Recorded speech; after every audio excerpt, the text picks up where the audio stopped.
The rooftop wind cut through my thin jacket like glass shards. But I didn't move. Couldn't move. My sketch pad balanced on my knees, charcoal smudging against my frozen fingers as I traced the Chicago skyline for the 100th time. Below, the city pulsed with New Year's Eve energy. Parties in every building, champagne already flowing at 9 p.m., people dressed in sequins and hope. I wore ripped jeans and a hoodie beneath my vintage leather jacket, my dark curly hair whipping across my face as I hunched over my drawing. Alone, exactly as planned. The thing about being 23 and spending New Year's on a rooftop by yourself is that everyone assumes you're tragic. Poor Nomi. So quiet. So small. Probably crying into her sketchbook about being unloved. But they had it backwards. I chose this. Chose the solitude over Valentina's latest chaotic party downstairs. Over the obligatory smiles and small talk with people who saw me as Valentina's weird artist friend.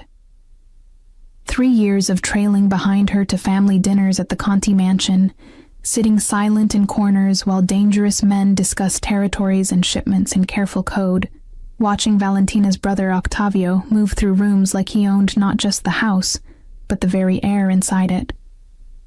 3 years of being invisible. I preferred it that way.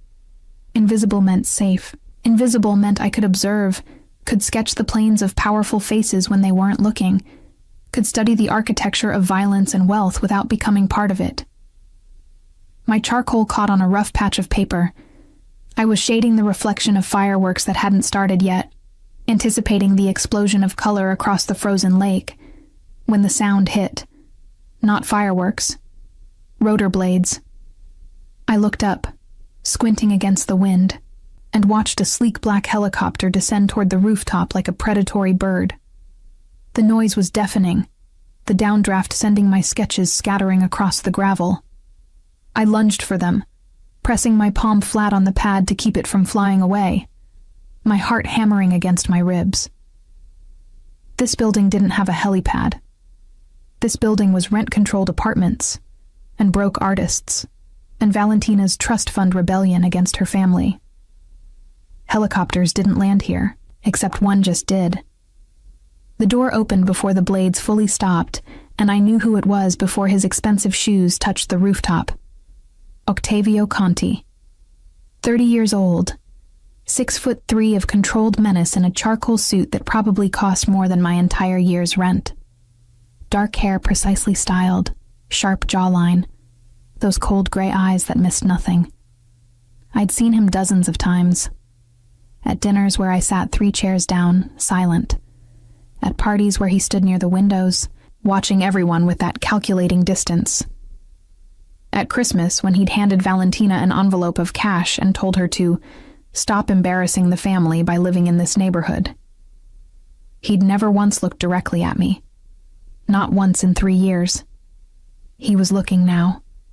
"Where's my sister?" His voice cut through the helicopter noise, flat and commanding. I stayed crouched over my scattered drawings, trying to gather them with shaking hands. The charcoal had smeared across my palms, black dust mixing with the cold sweat. "Good evening to you too." His eyes narrowed. "I don't have time for pleasantries. Valentina isn't answering her phone. I know she lives here. Where is she?" "Not here." I stood slowly, clutching my rescued sketches against my chest. The wind immediately tried to tear them away again. "She left 2 days ago." "Left where?" "Vegas, with a bassist named Axel, who has a mohawk and 17 facial piercings." I watched his jaw tighten, a muscle jumping beneath that perfect control. "She said something about getting married in a chapel shaped like a guitar. Very romantic." For 3 seconds, Octavio Conti just stared at me, processing, recalculating. I'd seen him do this before, this rapid assessment when information didn't match expectations. Except he'd never done it to me, because I'd never given him information, never given him anything except silence. "You let her go to Vegas?" His voice dropped lower, more dangerous. With some musician? And you didn't think to inform the family? Something hot flared in my chest. Maybe it was the cold finally getting to me. Maybe it was 3 years of being dismissed as furniture. Maybe it was just the absolute absurdity of standing on a frozen rooftop at 9:47 p.m. on New Year's Eve, being interrogated by a man who'd never bothered to learn my name. I don't work for you. I met his gaze directly for the first time ever. Valentina is 21 years old and can do whatever she wants, including running away from a family that treats her like property. His expression shifted. Not anger, something more complex. Surprise, maybe. Like a statue had suddenly spoken. You think you know my family? He moved closer, each step deliberate. The helicopter blades were slowing now, the noise dropping to a dull whine. You think sitting quietly in corners at dinner makes you an expert on how we operate? I think barking orders at people before you even say hello makes you rude. The words escaped before I could stop them. I think landing a helicopter on someone's roof without warning is aggressive. I think expecting me to track your adult sister like she's your possession says everything about why she ran. I watched realization flicker across his face. He knew who I was now. Not just Valentina's friend, but someone specific. Someone with a spine he hadn't anticipated. Know me. My name and his voice sounded strange, foreign. Nomi Marino, the tattoo artist, the invisible girl who sits 3 chairs down. I couldn't stop now, 3 years of silence breaking open.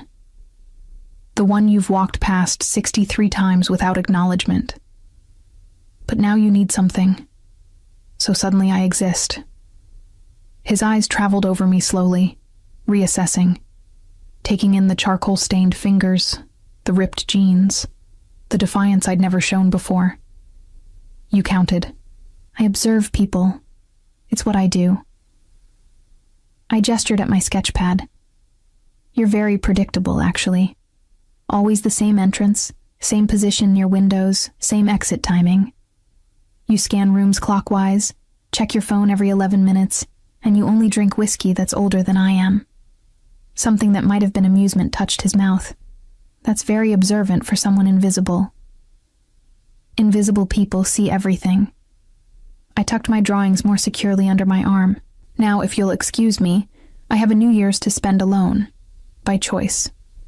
I turned to leave, heading for the roof access door. Made it 3 steps before his voice stopped me. I need to find Valentina, tonight. Then you'll need to learn to say please before barking orders. I didn't turn around. Consider it a New Year's resolution. Being polite to people you need help from. Silence.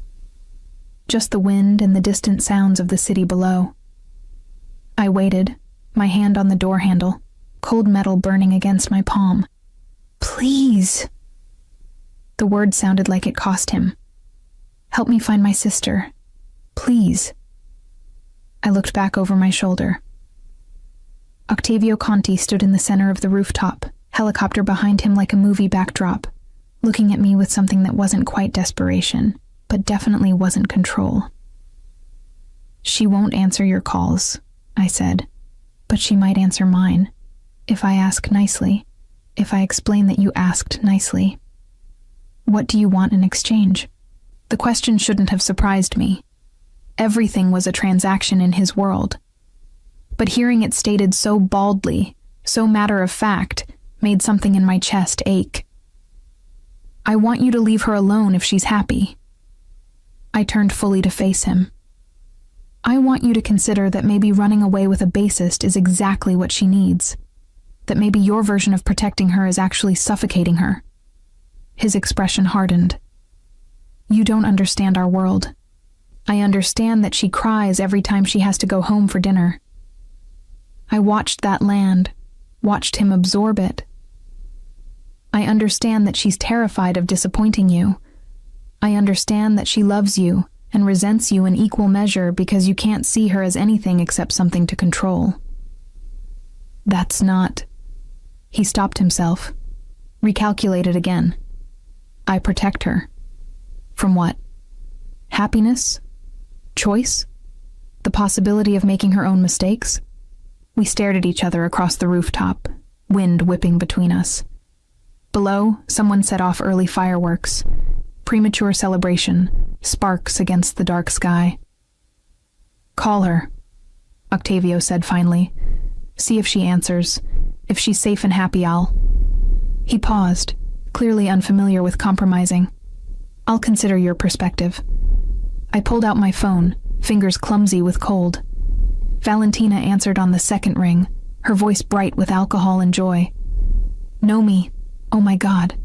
You should see this chapel. It's completely insane. There's an Elvis impersonator and Axel just... Your brother landed a helicopter on our roof. I kept my eyes on Octavio. He's concerned. Her joy evaporated. Shit. Is he furious? Probably. But I'm negotiating. Are you safe? Are you happy? Do you actually want to marry this bassist? Or is this rebellion theater? Silence on the line, then quieter. I love him, Nomi. I know it sounds crazy, but I really love him. And I'm so tired of being the Conti daughter. I just want to be Valentina for a while. Then be Valentina. I smiled despite the cold. I'll handle your brother. Go get married by fake Elvis. Send photos.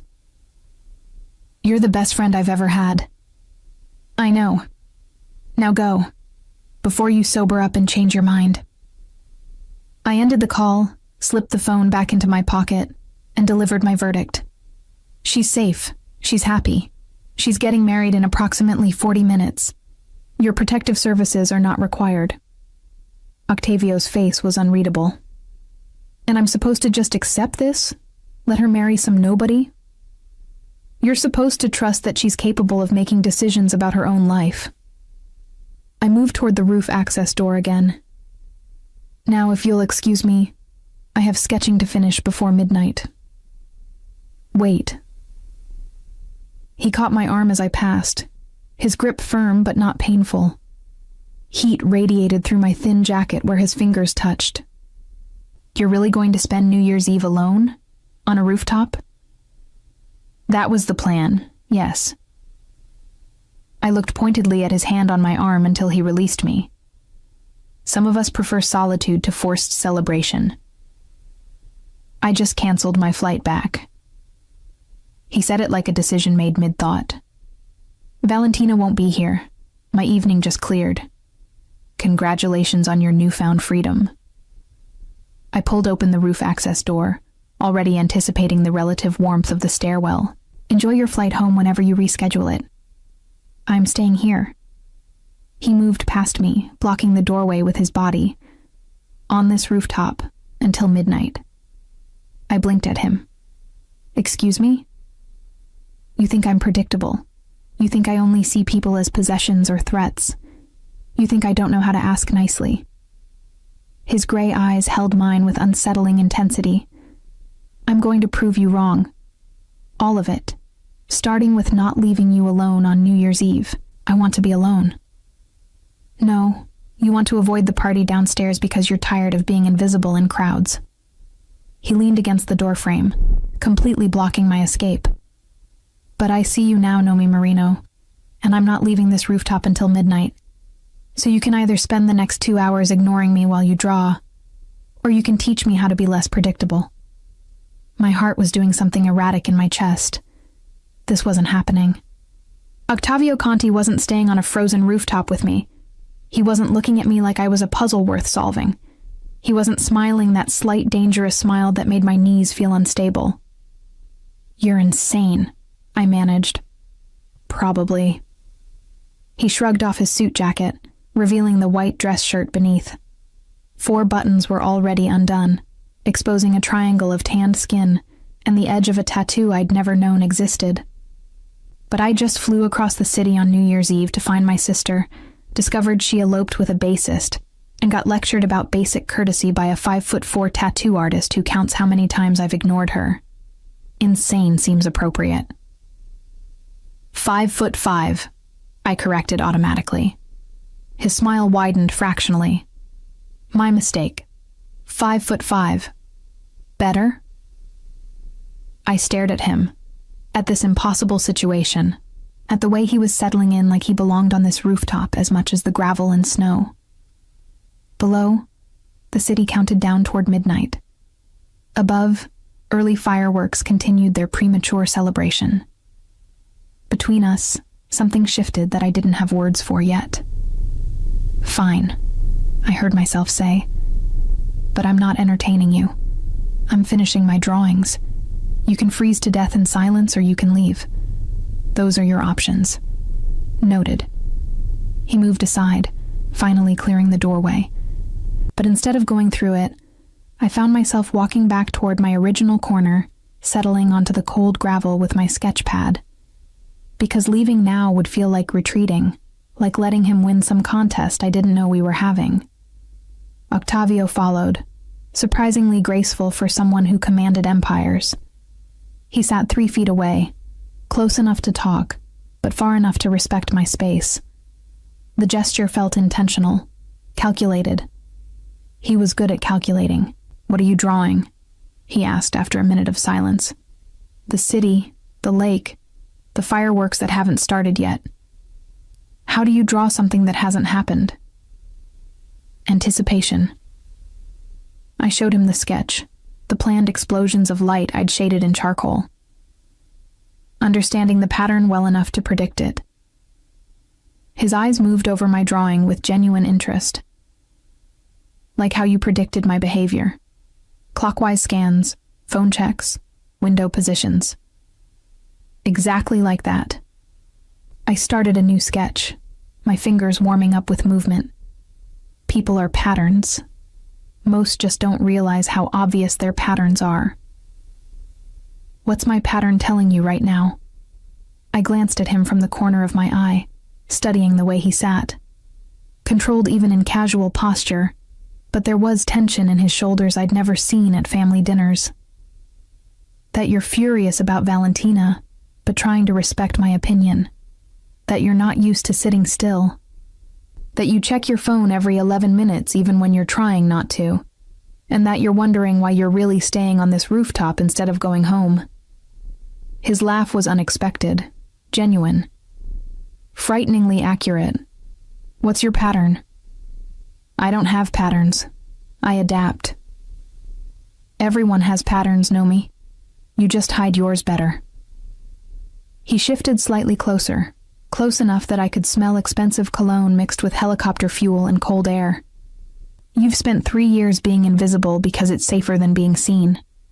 You count things obsessively because numbers are controllable when people aren't. You choose rooftops over parties because height gives you distance. And you're sketching fireworks that haven't happened yet because you're always preparing for things to explode." The accuracy made my chest tight. "Maybe you're more observant than I gave you credit for." "Maybe we both are." He pulled out his phone, checked the time. 97 minutes until midnight. What happens at midnight for the girl who draws explosions? Absolutely nothing. That's the whole point of being alone. Except you're not alone anymore. He stood suddenly, walked to the edge of the roof, and looked out over the city. "Come here. I want to show you something." I should have said no. Should have stayed in my corner with my drawings and my carefully planned solitude. Instead, I found myself standing, walking to the edge where he stood, following his pointing finger across the skyline. "See that building? The one with the green lights? The museum. I'm on the board of trustees. They're hosting a gala tonight." He checked his phone again. "I was supposed to be there. Black tie, champagne, speeches about art preservation and tax write-offs. Sounds terrible." "It is." He looked at me instead of the building. "But they have a collection of contemporary tattoo art on loan from São Paulo. Very controversial. Half the board wanted to reject it. Too lowbrow for their tastes." My hands stilled on my sketch pad. "You voted to include it." "I did." His expression shifted to something almost vulnerable. "Because Valentina showed me your portfolio last year, your designs. The way you blend traditional technique with abstract concepts. You have real talent, Nomi. The kind that belongs in museums, not just on skin. The compliment hit harder than it should have. 3 years invisible, and suddenly he'd seen my work, remembered it, fought for it to be included in prestigious collections. I don't understand. The words came out smaller than I intended. Why would you do that? Why would you care? Because not everything I do is about control or possession. He turned fully toward me, close enough now that I could see the gray of his eyes wasn't solid, but flecked with darker storm clouds. Sometimes I recognize excellence and want to protect it. Sometimes I see potential and want to nurture it. Sometimes I notice things even when I'm pretending not to. You're saying you noticed me? At dinners? All those times? Every single time. His voice dropped lower, intimate in the cold air. The girl with charcoal under her fingernails who never spoke but listened to everything, who sketched on napkins when she thought no one was watching, who looked at my world like she was documenting it for some future testimony. I was documenting it. I couldn't lie, not when he was seeing me this clearly. Your world fascinates me, the architecture of power, the way violence and elegance coexist in the same room, the language you all speak in careful code. I wanted to understand it. Why? Because understanding things makes them less frightening. His hand came up, slowly, giving me time to move away. When I didn't, his fingers brushed along my jaw, tilting my face up toward his. Am I frightening, Nomi? Yes. The honesty felt dangerous. You're one of the most frightening people I've ever met. Good. His thumb traced my lower lip, gentle despite the word. Fear means respect. Means you're smart enough to recognize danger when you see it. But you're still here. Still standing on a rooftop with me instead of running away. Maybe I'm tired of running away from things. Or maybe you're finally ready to run toward something. His other hand came up, framing my face between his palms. Warm despite the freezing air, steady despite the wind. I'm going to kiss you at midnight, Nomi Marino. Fair warning. You have 93 minutes to decide if you want that to happen or if you want to disappear back into invisibility. My breath caught, and if I say no, then I'll respect that. I'll leave this rooftop. I'll go back to being the man you counted ignoring you 63 times. His eyes searched mine. But I think you're going to say yes. I think you've been waiting 3 years for someone to actually see you. And I think you're exactly as tired of predictable as I am. He released me then, stepping back, giving me space. My face felt cold where his hands had been. 93 minutes, he repeated, checking his phone one more time. Decide carefully. Then he walked away, back to the helicopter, pulled something from inside it. A bottle. Champagne. Expensive, obviously. The kind that appeared at Conti family celebrations, never at rooftop sketching sessions. If we're doing this, he called over his shoulder, we're doing it properly. Toast at midnight. New Year's tradition. I stood frozen at the edge of the roof, my sketch pad forgotten in my hands, watching Octavio Conti steal champagne from his own helicopter and settle back onto the gravel like he belonged there. Like this was normal. Like the next 93 minutes wouldn't change everything. 63 times he'd walked past me. 3 years invisible. And now, on the last night of the year, on a frozen Chicago rooftop, he was offering me a choice. Be seen. Or disappear forever. I looked at my drawings, at the fireworks I'd sketched before they happened. Anticipation, pattern, control.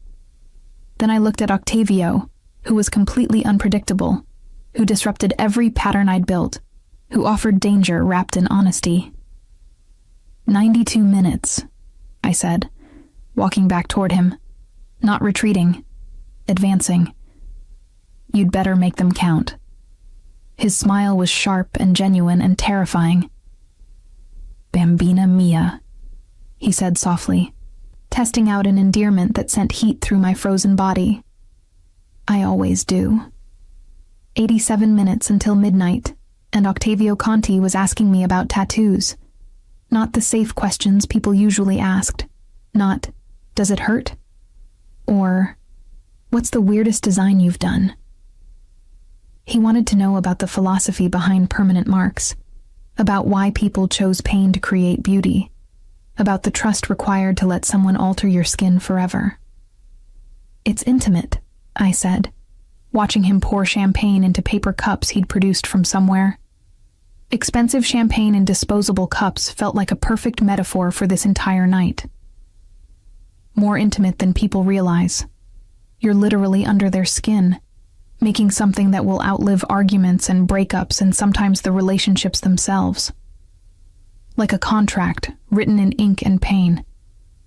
He handed me a cup, our fingers brushing. Even through the cold, I felt the heat of the contact. Binding, exactly like that. I took a sip, the bubbles sharp against my tongue. Except contracts can be broken. Tattoos are forever, even when you regret them. "Do you have regrets?" His eyes traveled over my visible skin, searching for marks. "Tattoos you wish you could erase?" I pulled up my left sleeve, revealing the intricate mandala that wrapped around my forearm. Black and gray, geometric precision mixed with organic flow. "This one. I did it myself when I was 19. The symmetry is slightly off on the lower quadrant. Drives me insane every time I look at it." He leaned closer, studying the design with genuine interest. His finger traced the pattern, following the lines. "I don't see the flaw." "That's because you're not a perfectionist obsessed with mathematical precision." I pointed to the subtle deviation, the place where my hand had cramped and the angle shifted by maybe 2 degrees. "There. See how the curve doesn't match the opposite side?" "No." He looked up from my arm to my face, still close enough that I could count his eyelashes. "I see a beautiful design executed with remarkable skill. The imperfection makes it human, makes it real." Spoken like someone who's never created anything permanent. His hand went to his collar, fingers working the 5th button of his shirt. "Want to test that theory?" Before I could answer, he pulled the shirt open further, revealing his chest. And there, over his heart, was a tattoo I'd never seen, never known existed. An eagle, wings spread, rendered in stunning black and gray realism. The detail was extraordinary, each feather distinct, eyes fierce and intelligent. "I got this when I was 21. His voice was quieter now, more vulnerable. 3 months after I took over the family business from my father. The artist was this old man in Naples who'd done work for 3 generations of our family. He told me the eagle represented power and vision, but also isolation. That birds of prey hunt alone. I couldn't stop myself from reaching out, my fingers tracing the feathers the way his had traced my mandala. His skin was warm beneath my touch, his heartbeat steady and strong under my palm. "It's beautiful work," I whispered. "The shading is perfect. The composition. There's a flaw." He caught my hand, pressing it flat against his chest. "See the left wing? 2 feathers that don't quite connect." The artist's hand slipped. He apologized for hours, offered to fix it, but I told him to leave it. Reminded me that even predators bleed. We stayed like that, my hand on his chest, his covering mine, the city sprawling below us and the cold air forgotten. This was dangerous. This intimacy, this revelation of imperfections, this collision of 2 people who'd spent years studying each other from safe distances. 79 minutes, he said, checking his phone with his free hand. "You haven't decided yet." "Decided what?" "Whether to let me kiss you at midnight, whether to stop being invisible, Whether to trust that I see you for real, and not just as my sister's quiet friend. I pulled my hand away, needing distance to think. Walked back to my corner, to my sketch pad and charcoal, but I didn't sit. Couldn't sit. Too much energy suddenly, too much restless anticipation. What happens after midnight? The question came out sharper than intended. You kiss me, toast the new year, then what? You fly away in your helicopter and I go back to being the girl you ignore at family dinners. Is that what you think? He followed me, that predatory grace making him seem to glide rather than walk. That this is just some momentary impulse? Some boredom because my evening plans fell through? Isn't it? No. He stopped 3 feet away again, respecting my space even as his presence filled it. I've been watching you for 3 years, Nomi. Counting the ways you counted me.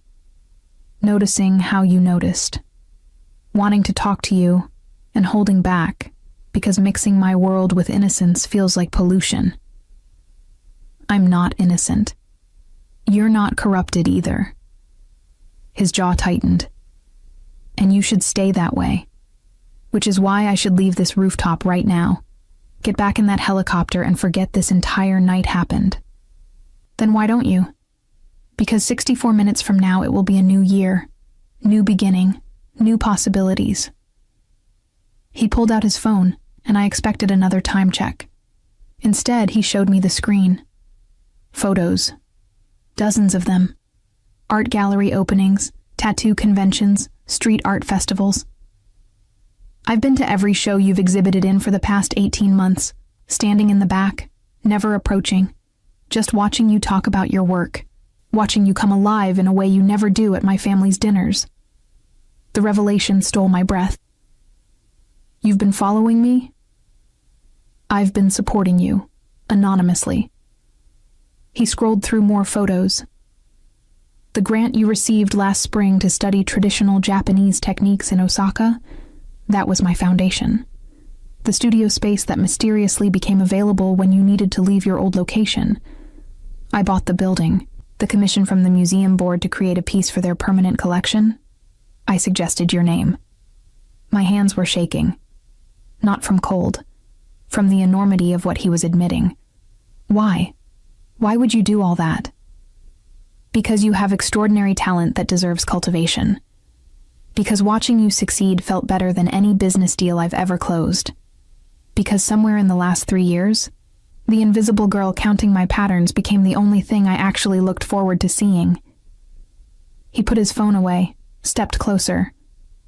And because I'm selfish enough to want credit for it, want you to know that I've been paying attention, that I see you, Nomi. All of you. This is insane. I wrapped my arms around myself, trying to contain the chaos expanding in my chest. You don't even know me. Not really. You've watched me from a distance, funded me like some secret patron, but you don't know what I'm actually like, what I want, what terrifies me. Then tell me. He closed the remaining distance, his hands coming up to frame my face again. 59 minutes until midnight. Tell me everything I don't know. Let me actually see you instead of just watching. The champagne was making me brave. Or maybe it was the cold, or the surreal nature of this entire night, or 3 years of being invisible finally breaking open into visibility. I'm terrified of being controlled, I heard myself say, of losing myself in someone else's gravity. I watched my mother disappear into my father's expectations, become this hollow version of who she used to be, and I swore I'd never let that happen to me. That's why you stay invisible.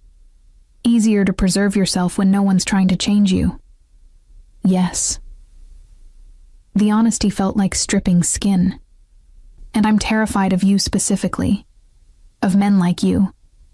Because you don't just take space, you consume it. You walk into rooms and everyone reorganizes around you. How do I stay myself around someone who bends reality? By being exactly what you just were.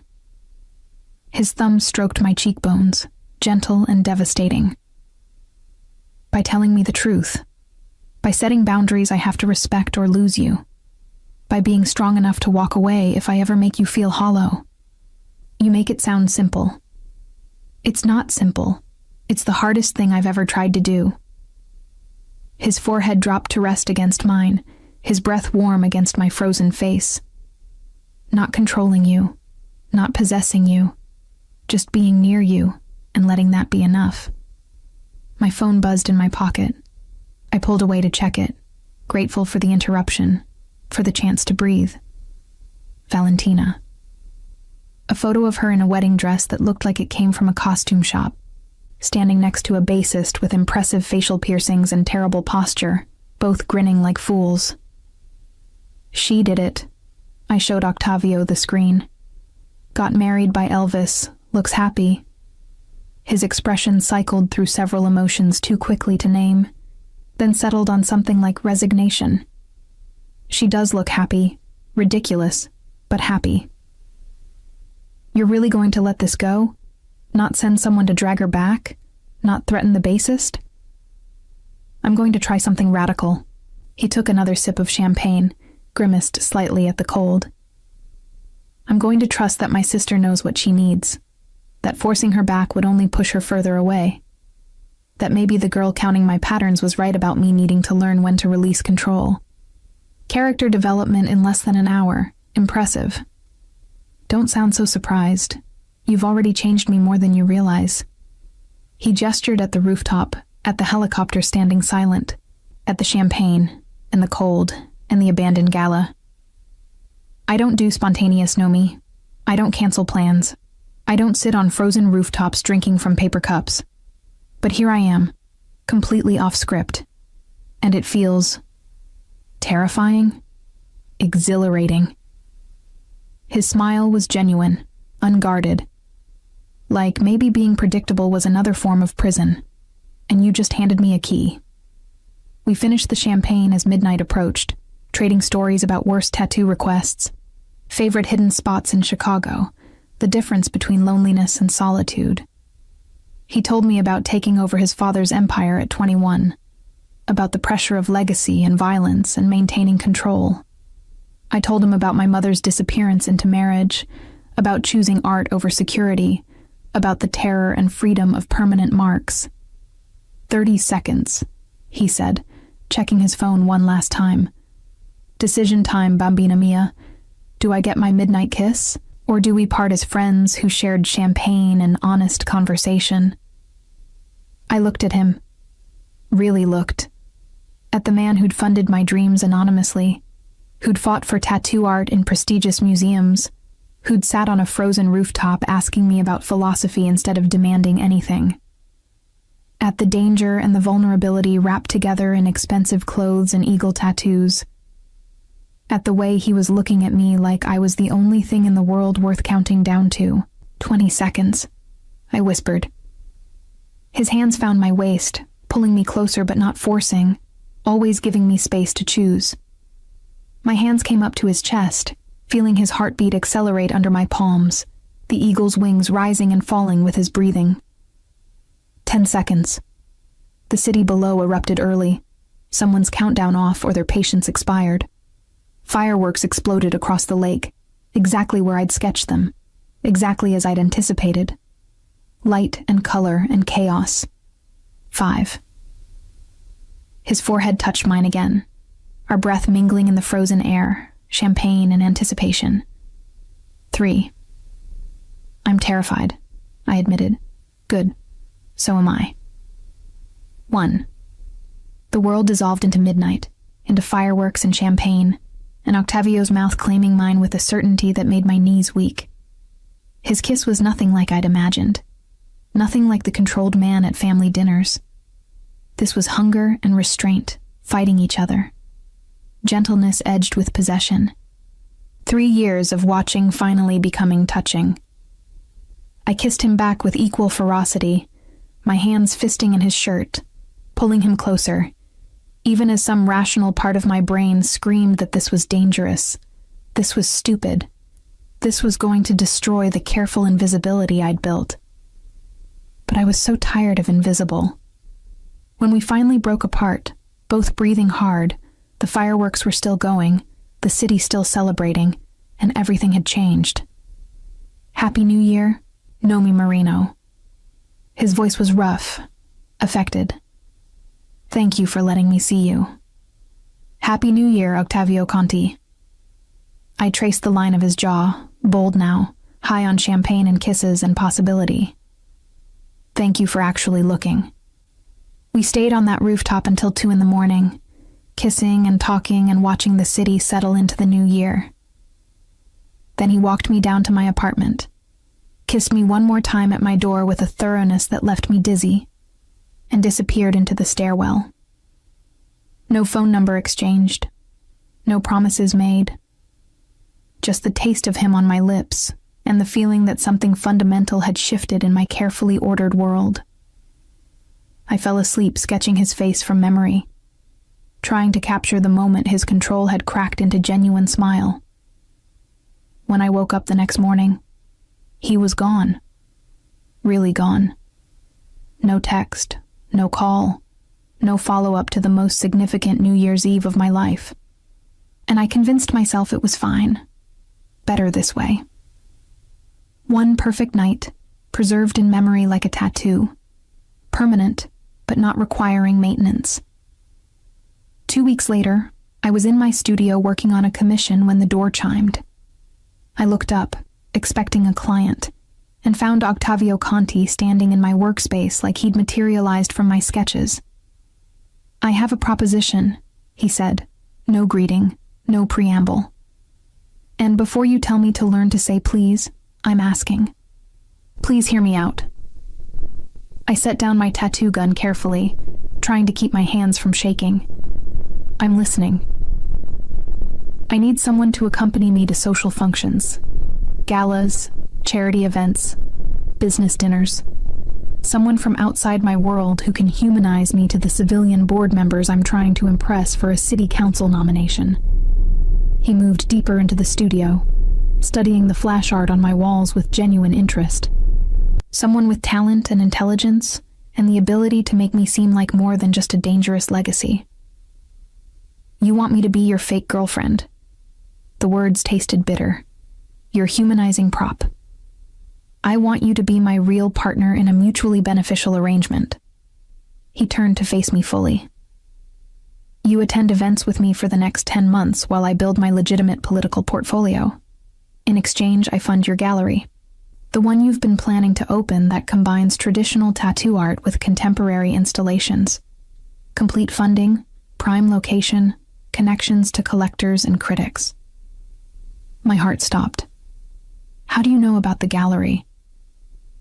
"Because I read the business plan you've been working on for 3 years. The one Valentina showed me last Christmas when she was trying to convince me you were worth knowing." His expression softened slightly. "You are worth knowing, Nomi. And your vision deserves to exist in the world. I can make that happen. If you're willing to help me become someone worthy of public trust." "This is insane. This is business, with benefits we both need." He pulled out a folder, thick with documents. Contract terms, compensation structure, exit clauses, everything in writing, nothing left to uncertainty. I stared at the folder like it might bite me. "And what happens when the 10 months are over? When you've won your council seat and I've opened my gallery?" "Then we part as professional collaborators. Or we continue, if that's what we both want." He set the folder on my work table. No pressure, no expectations beyond the agreed terms. Just 2 people helping each other achieve goals that matter. "You're asking me to fake a relationship for political gain. I'm asking you to be yourself at events where I need people to see me as human instead of dangerous. The relationship part." He moved closer, his hand coming up to tuck a strand of hair behind my ear. "The relationship part might not be as fake as either of us wants to pretend." The touch sent electricity through my skin, memory of midnight kisses flooding back. "This is a terrible idea. Probably." His smile was slight, dangerous. "But you're going to say yes." Because you want that gallery. Because you're curious about where this could go. Because being invisible was safe, but being seen feels addictive.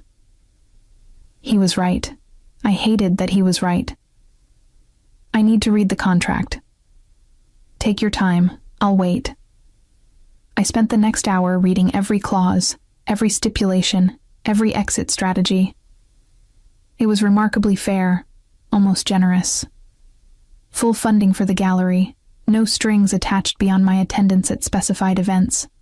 My name on everything, my artistic vision respected, my autonomy preserved. Too good to be true, which meant there had to be a catch I wasn't seeing. What do you really want from this? I asked finally, setting the contract aside. The truth, not the political optics or the gallery funding. What do you actually get out of pretending to date me? He was silent for a long moment, studying my face with that intensity that made me feel simultaneously exposed and protected. I get to be near you without feeling like I'm corrupting something pure. I get to see you succeed and know I helped. I get to kiss you at events and call it performance. His voice dropped lower. And I get to pretend for 10 months that someone like you could actually choose someone like me, even if it's just for show. The honesty was devastating, more dangerous than any contract. Okay, I heard myself say. I'll do it, but I have conditions beyond what's in the contract. Name them. No lying, not to each other. If this starts feeling wrong, we talk about it. If feelings change, we acknowledge it. No pretending in private that we're pretending in public. Agreed. And if I ever feel like I'm disappearing into your world, like I'm becoming my mother, you let me walk away. No questions, no consequences, just freedom.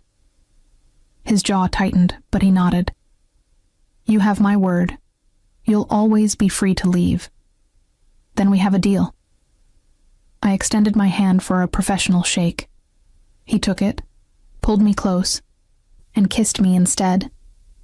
Deep and claiming and absolutely inappropriate for a business arrangement. When he released me, my lips were swollen and my heart was racing, and I knew with absolute certainty that I'd just agreed to something that would change everything. First event is Thursday, he said, straightening his shirt like he hadn't just destroyed my equilibrium. Gala at the art museum. Dress code is cocktail formal. I'll send a car. I can take the train. You can, but you won't. Because part of this arrangement is letting me take care of logistics. He moved toward the door, that predatory grace making him seem to float. Get used to cars and drivers and security, Bambina Mia. It's part of the package. After he left, I stood in my empty studio, staring at the contract that would fund my dreams and potentially destroy my carefully maintained independence. 10 months. I could do 10 months of pretending, of galas and kisses that might not be fake, of being seen by someone who'd spent 3 years watching from the shadows. What could possibly go wrong? The first 3 months passed in a blur of designer dresses and champagne I didn't have to pay for, of gallery openings where Octavio's hand stayed possessively at the small of my back, of learning to smile through political small talk while internally cataloging exit routes and calculating the cost of freedom. The gallery was taking shape in a converted warehouse in the West Loop, my vision manifesting in exposed brick and industrial lighting and wall space, designed to showcase both traditional tattoo flash and contemporary installations. Octavio had been true to his word, funding everything, connecting me with contractors and collectors, never once trying to influence the artistic direction. In public, we were perfect. The dangerous legacy and the talented artist, reformation through love, power softened by creativity. His poll numbers were climbing steadily, and the media ate up our story like candy. In private, we were complicated. You're doing it again, I said, watching him check his phone for the 4th time in 10 minutes. We were in his penthouse, the floor-to-ceiling windows showing Chicago spread out below like a circuit board of lights. It was late April, almost midnight, and we'd just returned from a fundraising dinner where I'd smiled until my face hurt. Doing what? He didn't look up from the screen, checking threats instead of being present. I moved to the window, pressing my palm against the cold glass. We're alone. The performance is over. You can stop monitoring. The monitoring never stops. But he set the phone down, moved to stand behind me, his arms coming around my waist. There are people who would love to see me fail, who'd use you to get to me if they thought you mattered. Do I matter? The question escaped before I could stop it. Really matter, or just as part of your political image rehabilitation? His arms tightened. You know you matter. I know you kiss me like I matter. I know you funded my dream. I know you introduce me to important people and make sure I have everything I need. I turned in his embrace to face him. But I don't know if you'd still be here if there was no contract, if there was no gallery, if I was just Nomi, invisible again. You're never going to be invisible again. His hand came up, cupping my face. I won't allow it. That's not the same as choosing me, isn't it? His gray eyes searched mine. Choosing to make sure you're seen, choosing to protect your visibility, choosing to destroy anything that tries to make you small again. That's not choice. It's control disguised as protection. It's you deciding what I need instead of asking. We'd had variations of this argument before, the fundamental tension of our arrangement playing out in the space between contract and feeling, between what we'd agreed to and what we were becoming.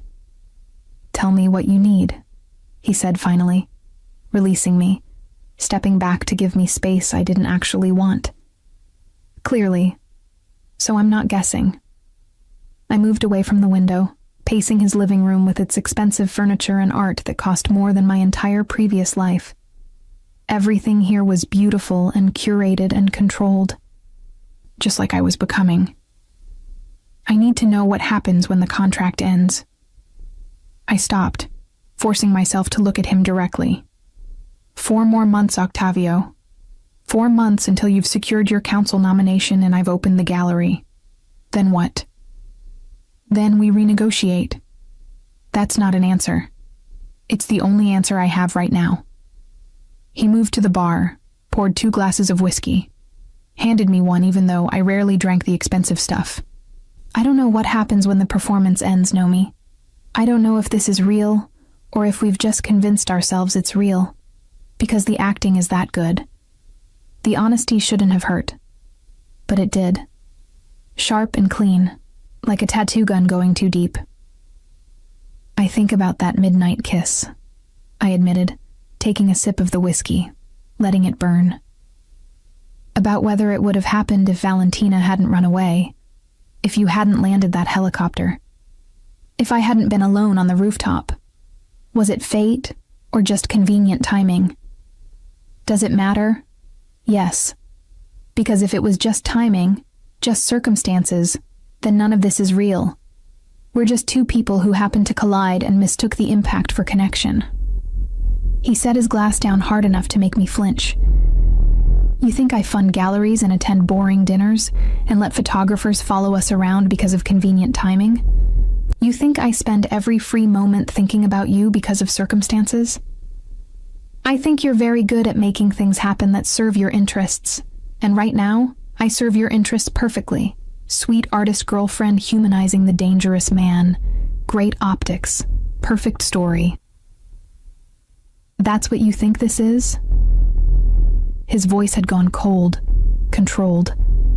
The voice he used in business meetings when someone had made a critical error. Optics and story, isn't it? Come here. No. Nomi, come here. Not a request. A command. I stayed where I was, chin lifted, refusing to obey out of pure principle. You don't get to order me around in private just because I smile and comply in public. Something shifted in his expression. Recognition, maybe. Or respect. He crossed the distance instead, moving into my space with that predatory grace that still made my pulse jump after 3 months. You're right, he said quietly. I don't get to order you. I don't get to control you. I don't get to decide what we are or what we become. His hands came up, framing my face with devastating gentleness. But I get to tell you the truth.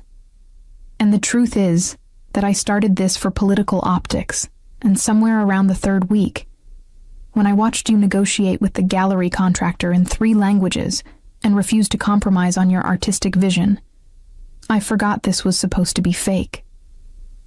My breath caught. Octavio. I forgot it was supposed to end. I forgot there was a contract with a termination date. I started thinking in terms of permanence and forever, and all the things I said I'd never want with anyone.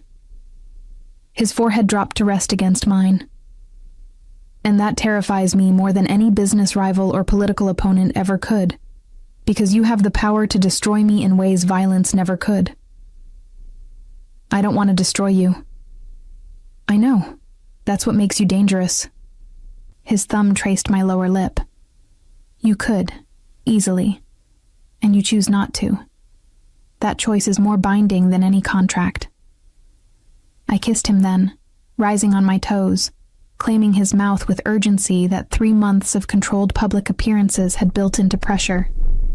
He responded immediately, his hands sliding into my hair, destroying the careful styling, pulling me against him like he wanted to consume me. We'd kissed countless times since New Year's, chaste kisses for cameras, longer ones in dark corners of galleries, heated makeout sessions in the back of his car. But this was different. This was honest, raw, every wall between us crumbling into need and truth. Bedroom, I gasped against his mouth. Are you sure? Even now giving me the choice, respecting my autonomy. I'm terrified, but I'm sure. He lifted me effortlessly, my legs wrapping around his waist as he carried me through the penthouse to his bedroom. We'd never been in here before, always careful to maintain some boundary between performance and reality. But boundaries were dissolving fast, the contract becoming irrelevant against the reality of his hands on my skin, my fingers working the buttons of his shirt. We fell into his bed tangled together, shedding clothes between kisses, learning the geography of each other with hands and mouths, and whispered admissions of want. He was gentle and fierce in turns, asking permission with his eyes before each new touch, making sure I was present and willing and choosing this. And I was choosing it. Choosing him. Choosing to trust that the connection was real, even if the beginning had been performance. Afterward, we lay in the dark, my head on his chest, his fingers tracing lazy patterns along my spine. The eagle tattoo rose and fell with his breathing, that permanent mark of isolation and power. Tell me about the first time you noticed me, I whispered. Really noticed, not just observed. He was quiet for so long I thought he might not answer. Then, Valentina's 21st birthday. You were in the garden, avoiding the party, drawing in that sketchbook you always carried. I came outside to take a business call and found you completely absorbed in capturing the way moonlight hit the fountain. You didn't even notice me standing there for 10 minutes, watching you work. I noticed. I pressed a kiss to his chest, right over the eagle's heart. I always noticed you. I just got very good at pretending I didn't. Why? Because noticing dangerous things felt like inviting them to notice you back, and I wasn't ready to be seen by someone who could consume me. And now? Now I'm choosing to be consumed, hoping it doesn't mean disappearing. I propped myself up on my elbow to look at him properly. Promise me something. Anything. Promise that if I start losing myself in your world, if I start becoming some hollow version of who I am, you'll tell me. You'll let me go before I disappear completely. His jaw tightened. I promise I'll never let you disappear. But I won't let you go. There's a difference. That's exactly what I'm afraid of. I know. He pulled me back down against his chest, his arms secure around me. But fear and trust aren't mutually exclusive. You can be terrified and still choose to stay. That's what bravery is. We fell asleep like that, tangled together, the contract temporarily forgotten in favor of something more fundamental and more fragile. When I woke up, he was already gone. A note on his pillow in precise handwriting. Council meeting at 7 a.m. Stay as long as you want. Alessandro will drive you home when you're ready. Coffee in the kitchen. Fresh pastries from that place you like. Last night wasn't performance. Oh. I held the note, reading it 3 times, memorizing the admission. Then I got up, found one of his shirts, and padded through the penthouse to the kitchen where expensive coffee and pastries from my favorite bakery waited. Alessandro, his driver and sometimes security, was reading a newspaper at the kitchen counter. He looked up, utterly unsurprised to find me in his boss's shirt. "Morning, Miss Marino. Coffee?" "Please." I accepted the cup he poured, settled onto a stool. "Does this happen often? Morning after awkwardness with random women?" "You're not random. And no, it doesn't." He returned to his paper. "You're the first person he's ever brought to the penthouse overnight. Usually keeps his personal life very separate." "What does that mean?" "Means you matter. Beyond whatever contract you signed." He glanced up, his expression kind. "He's different with you. More human. Less controlled. The family's noticed." "Is that good or bad?" "Depends on who you ask. His mother thinks you're a pleasant distraction. His father thinks you're a political asset. Valentina thinks you're perfect for him." He smiled slightly. "I think you're probably the best thing that's happened to him in years. But I also think you're in for a complicated ride. Our world doesn't do simple." I'm starting to understand that.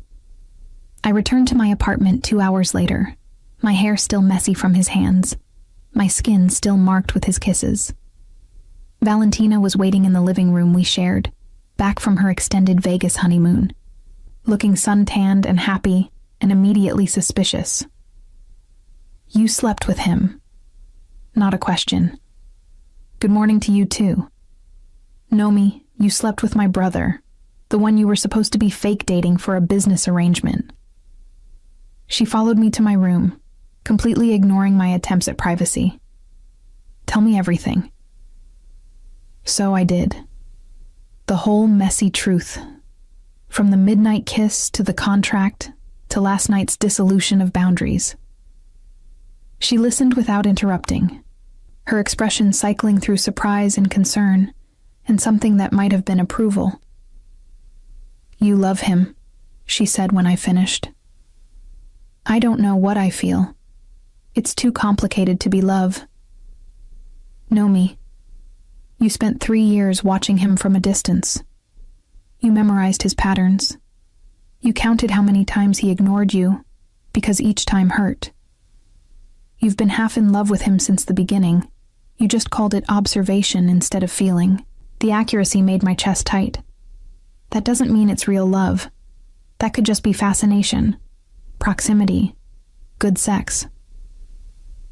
Was it good sex? Phenomenal sex, but that's not the point. The point is that you're terrified of becoming your mother, of disappearing into someone else's gravity. She took my hand, squeezed it. "But Nomi, you're not her. You're fierce and talented, and you've spent your whole life building boundaries. Those don't just dissolve because you love someone. They evolve. They become negotiable instead of absolute." What if he's just very good at making me feel chosen when really I'm just useful? Then he's a sociopath and I'm a terrible judge of character. She smiled. But I don't think he is. I think he's been in love with you as long as you've loved him. He just hid it better because control is his default setting. And now you're both pretending it's still fake because admitting it's real is terrifying. So what do? You finish the contract. You open your gallery. You give yourself permission to be both independent and connected. And you stop looking for reasons to run before he gives you actual cause. She made it sound simple. It wasn't simple. But over the next 4 months I tried. tried to balance my growing feelings with my fierce independence, to let Octavio close without letting him consume me, to build my gallery while building something more permanent with a man who dealt in absolutes. The gallery opening in late August was perfect. Critics loved the blend of traditional and contemporary. Collectors bought pieces at prices I'd never imagined, and Octavio stood beside me all night, proud and possessive and perfect. When everyone finally left and we were alone in the space I'd built, surrounded by art that represented years of dreaming, he pulled a document from his jacket. "Contract's complete," he said, offering it to me. "Gallery funded and opened. Political image successfully rehabilitated. All terms fulfilled." I took the paper, stared at it. Our arrangement in black and white, officially concluded. So now what?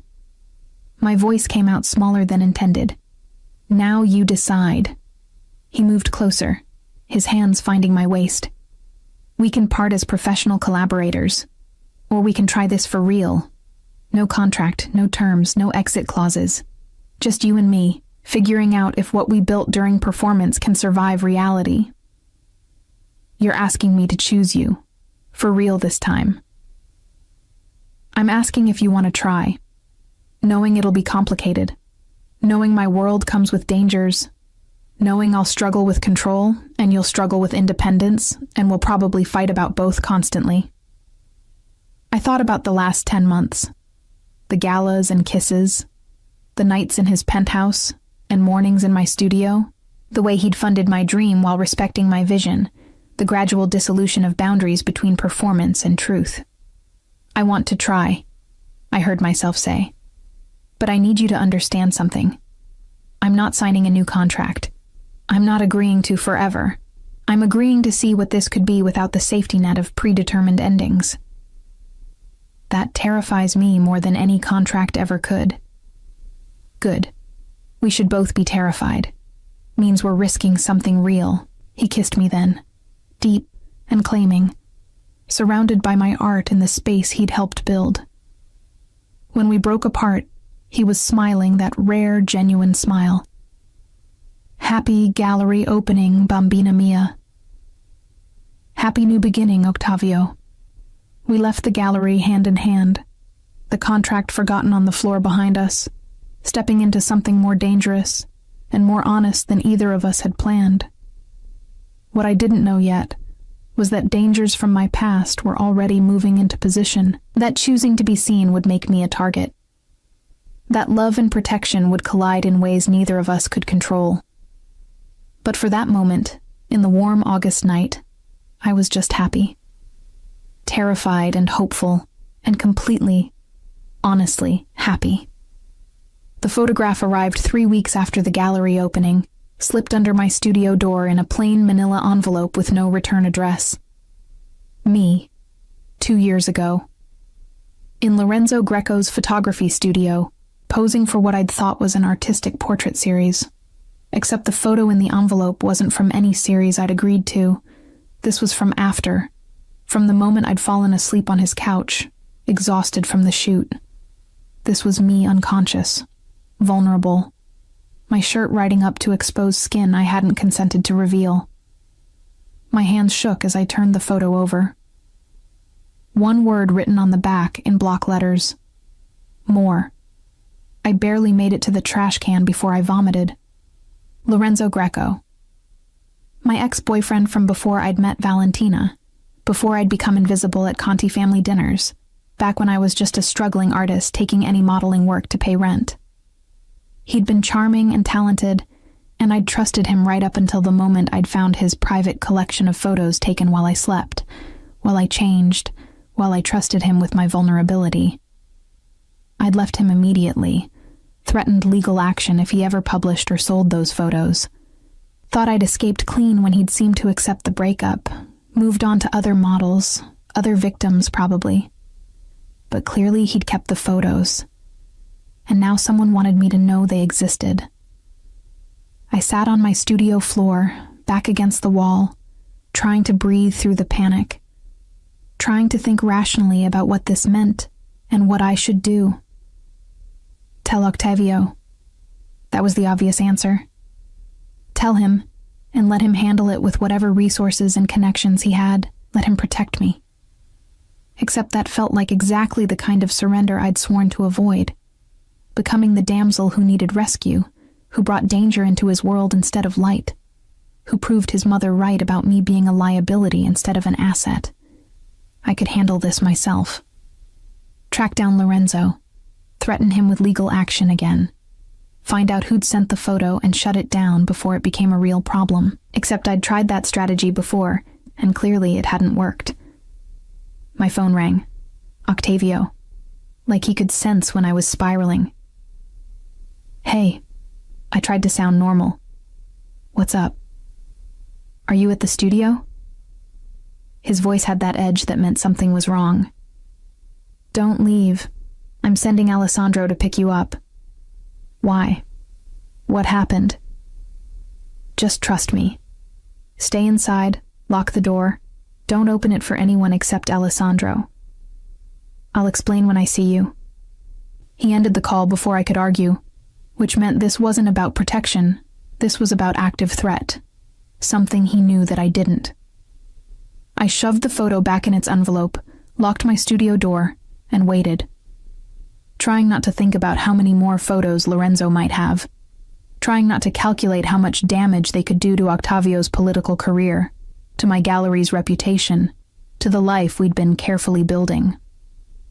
Alessandro arrived 7 minutes later, knocked our agreed pattern, waited for me to verify through the peephole before I opened the door. Miss Marino, Mr. Conti asked me to bring you to the penthouse immediately. What's happening? He'll explain, but we need to leave now. His hand hovered near the weapon I knew he carried under his jacket. Please don't argue. I didn't argue. Just grabbed my bag with the envelope inside and followed him to the car, my mind racing through scenarios, each worse than the last. The ride to Octavio's penthouse took 15 minutes through late afternoon traffic. Alessandro kept checking mirrors, taking random turns, clearly making sure we weren't followed, which meant the threat was real and immediate, and probably connected to the photo I'd received. Octavio was pacing when I entered the penthouse, his phone pressed to his ear, his free hand clenched into a fist. He looked up when I walked in, relief and fury warring across his face. She's here. I'll call you back. He ended the call, crossed to me in 3 strides, his hands framing my face, checking me for damage. Are you okay? Did anyone approach you? Did anything unusual happen today? Besides you sending armed security to collect me. I pulled the envelope from my bag, handed it to him. This happened, about an hour ago. I watched his face as he opened it, watched the fury crystallize into something cold and lethal. He studied the photo for 10 long seconds, then turned it over to read the word on the back. Who took this? His voice was terrifyingly calm. My ex-boyfriend, Lorenzo Greco, photographer. I posed for him 2 years ago before we broke up. I didn't know about these photos until I found his collection. I threatened legal action. I thought he'd destroyed them. Clearly he didn't. Octavio set the photo down carefully, like it might explode. And now someone's using them as leverage. Leverage for what? And for me to withdraw from the council race. For you to disappear from my life. For us to publicly end our relationship and issue a statement about it being a business arrangement all along. He pulled out his phone, showed me a text message from an unknown number. I received this 2 hours ago.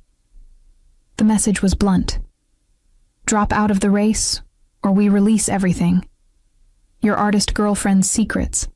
Your family's less legitimate business dealings. Your father's connections to organized crime. You have 48 hours to decide. My stomach dropped. This is because of me. Because I brought my past into your world. This is because someone's desperate to keep me off the council.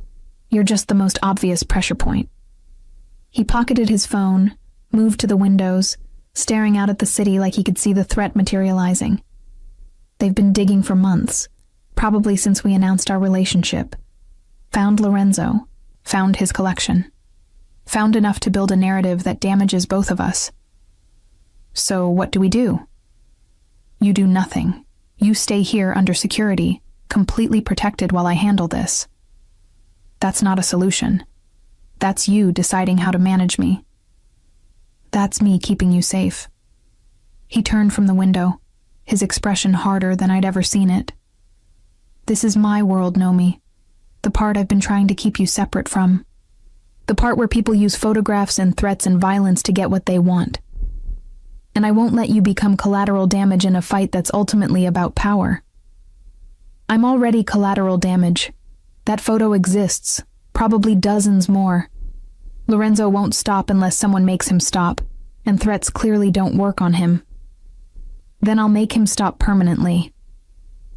The way he said it made my blood run cold. What does that mean?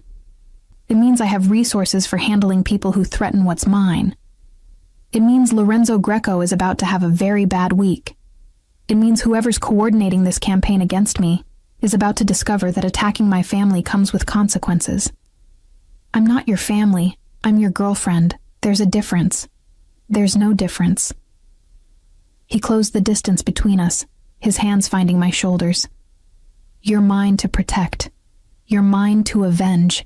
You're mine in every way that matters, contract or no contract. And I will burn down anyone who tries to use you against me.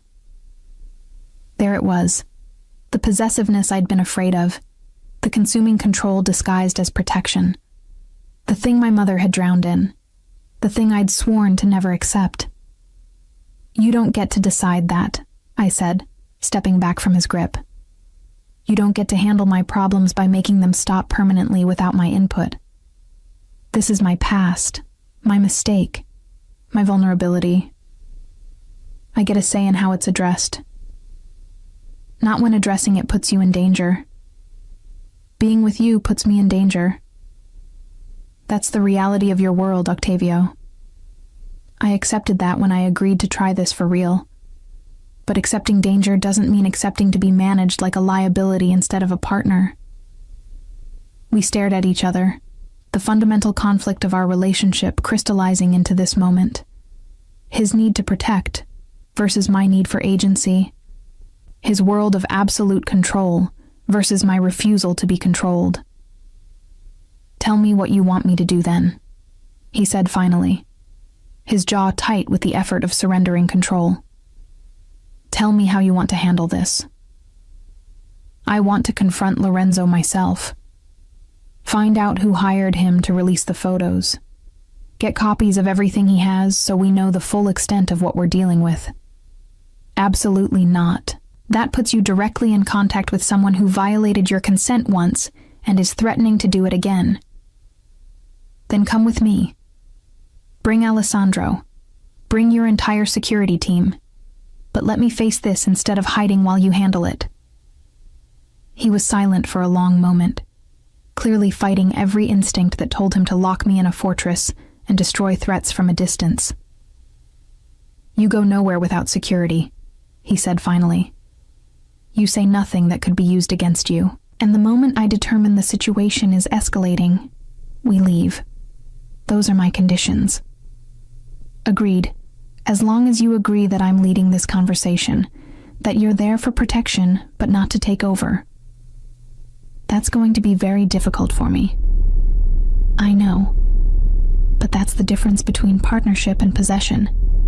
You have to let me face my own consequences even when you want to shield me from them. His hand came up, cupping my face. I hate this. I hate that you're in danger because of choices I made to be public with you. I hate that I can't just eliminate the threat and keep you safe. You can keep me safe. By standing beside me instead of in front of me. By trusting that I'm strong enough to handle this. You're one of the strongest people I know. That's not the question. The question is whether I'm strong enough to watch you face danger and not lose my mind. Guess we're about to find out. We found Lorenzo 3 hours later at his studio in Wicker Park. The same space where he'd photographed me 2 years ago. Alessandro had tracked him down through connections I didn't want to examine too closely, and now we stood outside the building, Octavio radiating controlled fury beside me. "Last chance to let me handle this," he said. "Not a chance." I pushed open the door, climbed the stairs to the second-floor studio, knocked before I could lose my nerve. Lorenzo opened the door looking exactly as I remembered. Artfully disheveled, expensive camera around his neck, that smile that had once seemed charming and now just looked predatory. "Know me." His eyes traveled over me, then landed on Octavio and Alessandro behind me. His smile faltered. "This is unexpected." "We need to talk about the photos." I forced myself to sound calm, professional. "The ones you promised to destroy." "I don't know what you're talking about." "Don't lie. Someone sent me one today. Threatened my boyfriend with releasing more unless he drops out of his council race. So either you're working with them, or someone stole your collection. Either way, I need to know everything." He stepped back, letting us enter the studio. It looked the same, exactly the same, which somehow made it worse. Same couch where I'd fallen asleep, same lighting equipment, same dark room in the back where he'd developed his private collection. "Someone approached me 3 weeks ago," Lorenzo said, not meeting my eyes. "Offered me money for exclusive access to certain photos. Said they were doing opposition research on a political candidate. I didn't know it was him."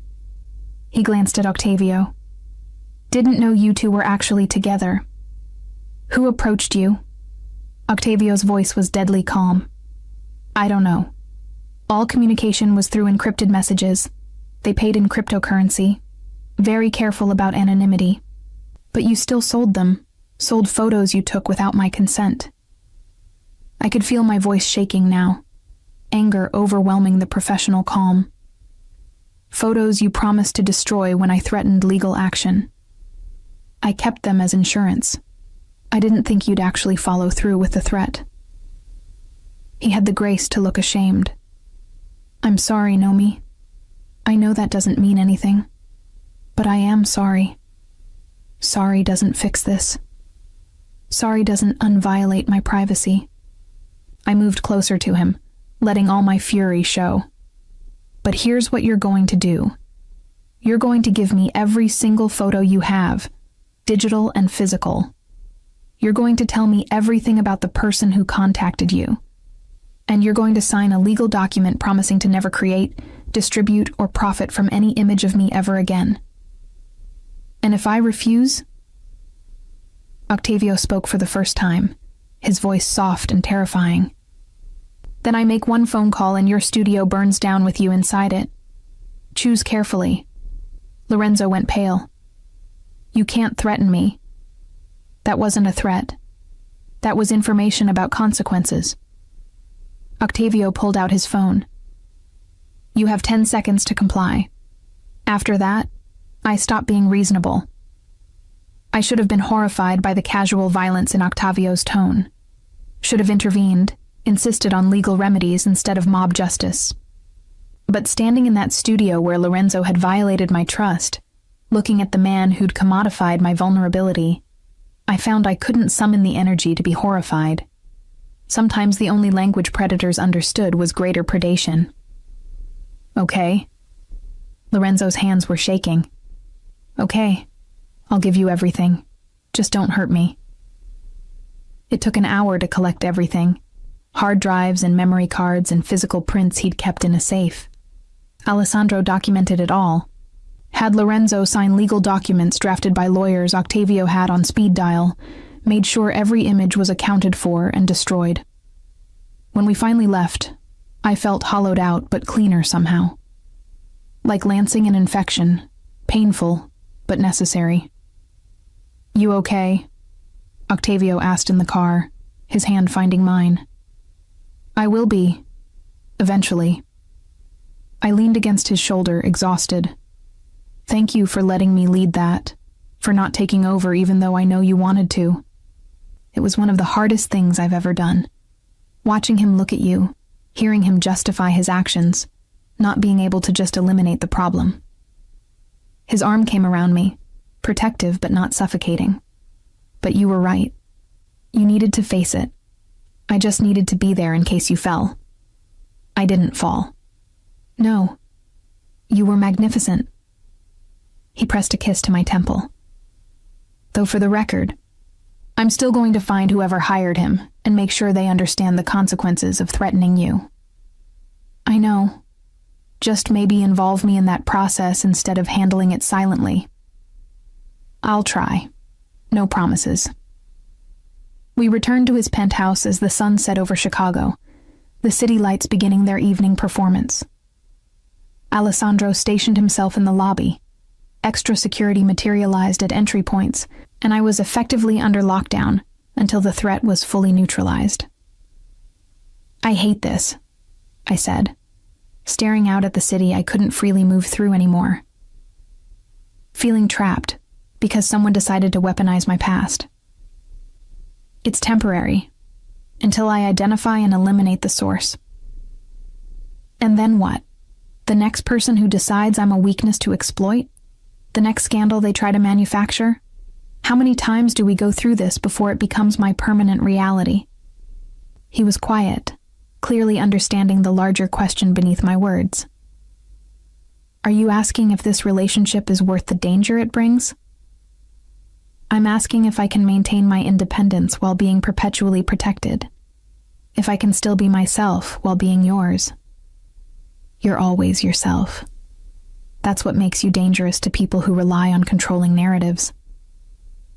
He pulled me away from the window, turning me to face him. But you're right that being with me comes with costs. Being seen with me makes you a target. Being protected by me limits your freedom. And I don't know how to fix that without either leaving you vulnerable or keeping you caged. So we're at an impasse. We're at a decision point. You can choose safety in separation or danger in connection. I'll respect whatever you choose, even if it destroys me. I thought about the last 10 months. The contract in the gallery and the gradual dissolution of boundaries between performance and reality. Thought about Lorenzo's studio and the photos now destroyed and the feeling of facing my violation with Octavio beside me instead of alone. Thought about my mother disappearing into my father's control versus actively choosing danger while maintaining my core self. I choose danger, I said finally. But I need you to promise something. Anything. Promise that you'll keep choosing partnership over protection when those two things conflict. That you'll let me stand beside you in fights instead of always shielding me from them. That you'll trust my strength even when it terrifies you. That's asking me to fundamentally change how I approach protecting the people I love. I know, but it's the only way this works. The only way I don't become my mother. He pulled me close, his forehead resting against mine. I promised to try. To fail sometimes, probably frequently, but to keep trying. To choose us over my need for control. That's all I'm asking. Effort and honesty. We sealed it with a kiss that tasted like new agreements and old fears, and the dangerous hope that maybe we could build something that honored both safety and freedom. 2 weeks later, Octavio identified the source of the blackmail attempt. A rival political family with organized crime connections who'd seen him as a threat to their control of the council. He handled it with swift brutality I chose not to examine too closely, and the threat evaporated as quickly as it had materialized. Life returned to what passed for normal in our world. Gallery events and political fundraisers, mornings in my studio and nights in his penthouse, learning to negotiate the space between independence and connection. But the photographs had changed something fundamental, had proven that being with Octavio meant accepting a level of danger and scrutiny that would never fully disappear, that choosing to be seen meant accepting the costs of visibility, and I'd chosen it anyway, chosen him, chosen us, even knowing that greater dangers were probably already forming in the shadows, waiting for their moment to strike. The months after Lorenzo's exposure settled into a rhythm that felt almost sustainable. Almost. Octavio won his council seat in November by a decisive margin. My gallery's second exhibition in December sold out completely, and we spent our first holiday season together navigating family dinners where his mother still looked at me like I was temporary, and his father calculated my worth in political capital. Valentina, at least, was genuinely happy for us. She and Axel had returned from Vegas to actually build a life together, and watching her navigate marriage with someone who saw her as an equal partner instead of property gave me hope that I could do the same. But hope and reality were different countries, and I was learning the border between them was heavily guarded. It was late January when the real scope of Octavio's world revealed itself. I'd known intellectually that the Conti family had connections to organized crime. That legitimate business was code for money laundering and territory control disguised as real estate investments. I'd known and chosen to look away from specifics, to focus on the Octavio who funded galleries and fought for tattoo art in museums, instead of the Octavio who made people disappear when they threatened his family. But ignorance was a luxury I'd been allowed, not a permanent condition, and that luxury evaporated the night I walked into his study unannounced, and found him with blood on his knuckles and murder in his eyes. Don't. His voice stopped me in the doorway. Don't come in here right now, Nomi. Go back to bed. But I'd already seen. The man kneeling on the floor, face swollen and bleeding. Alessandro standing guard with a weapon visible for the first time in my presence. The cold calculation on Octavio's face that I'd never seen directed at a human being before. What's happening? My voice came out steady despite my racing heart. Business, not your concern. Please leave. If it's happening in your study while I'm in your bed, it's my concern. I stepped fully into the room, forcing myself to look at the damage, to not turn away from this reality. Who is he? Someone who thought he could steal from my family, someone who needs to understand consequences. The man on the floor looked up at me, desperate. Please, I have kids. I'll pay it back, I swear. Please don't let him kill me. Something cold settled in my stomach. Octavio, come into the hall with me. Now. For a moment, I thought he'd refuse. Thought he'd choose the violence over me, prove every fear I'd ever had about being consumed by his world. But then he moved, following me into the hallway, closing the study door behind us. You can't ask me to stop, he said before I could speak. This is how my world works. This is what keeps us safe. What keeps you safe? By torturing people who steal from you? By becoming the monster everyone already thinks you are? Yes. No apology in his voice, just cold honesty. Because mercy gets interpreted as weakness, and weakness in my world gets people killed, including the people I love. So you'd rather kill first? Hurt people who might have families, might have made desperate choices, might deserve a chance to make it right? He stole from us 3 times, Nomi. This isn't a desperate choice.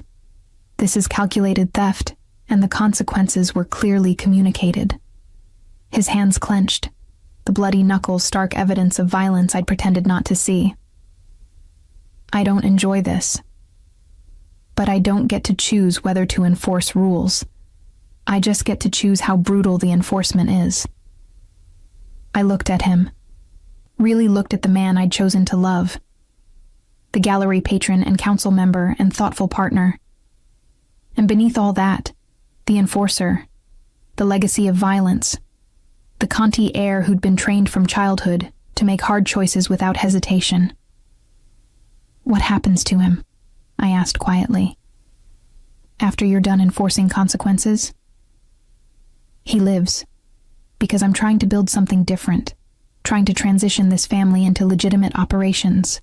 But he lives knowing that next time, if there is a next time, I won't be merciful. And this is merciful? Blood and terror and trauma? Compared to what my father would have done?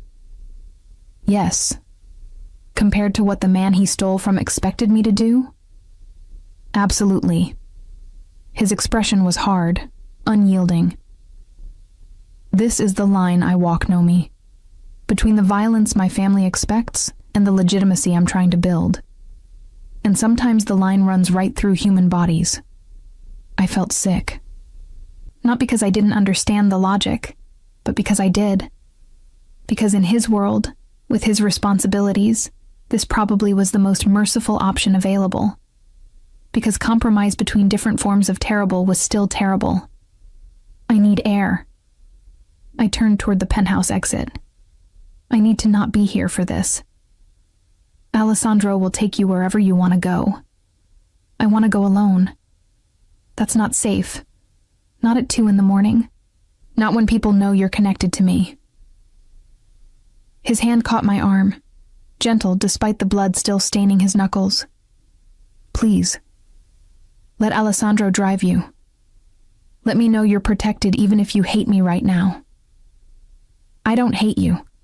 I'm terrified of becoming complicit in this, of letting love make me okay with things that should never be okay. Then don't be complicit. Draw your line and hold it. Tell me what you can accept and what you can't. But do it while protected, while safe, while giving us a chance to figure out if there's a path forward that doesn't require you to compromise your integrity.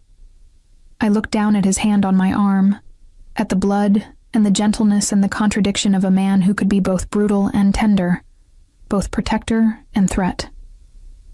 Take me to Valentina's, I said finally. I need to talk to someone who understands this world and chose to leave it. He released me immediately, called for Alessandro, made sure I had my phone and my jacket and everything I needed before watching me walk away from the violence in his study. In the car, Alessandro was quiet for several blocks before speaking. He's not a monster, Miss Marino. He's just a man trying to hold together an empire built on violence while transitioning it to legitimacy. That transition doesn't happen cleanly. How long have you worked for him? 12 years, since he took over from his father. Alessandro navigated through empty streets with practiced ease. I've seen him make choices that would break most people. Seen him carry burdens that would crush anyone with less strength. And I've seen him become more human, more capable of mercy, since you entered his life. The man in his study didn't look very merciful. The man in his study is alive. Under the old rules, he wouldn't be. That's progress, even if it doesn't feel like it. We arrived at Valentina's apartment 15 minutes later. She opened the door in pajamas, took one look at my face, and pulled me inside. What did my brother do? No judgment, just weary recognition. I told her everything. The blood and the pleading and Octavio's cold logic about enforcement and mercy. She listened while making tea, her expression cycling through familiar pain. This is why I left, she said finally, handing me a cup. This exact situation. Loving someone from that world, knowing what they're capable of, trying to reconcile the person you love with the violence they commit, in service of family and power. How did you choose? How did you decide if you could live with it? I couldn't. That's why I'm here with Axel instead of there with them. She settled beside me on the couch. But Nomi, you're not me. You're stronger, more capable of holding boundaries while maintaining connection. And Octavio is trying in ways my father never did. Trying to be better, to transition the family business, to limit damage. Trying isn't the same as succeeding. And how many people get hurt while he's trying? Probably fewer than if he wasn't trying at all. She took my hand. Look, I can't tell you what to do. Only you know how much violence you can witness and still love the person committing it. Only you know if the good he does balances the harm. But I can tell you that leaving won't make the violence stop.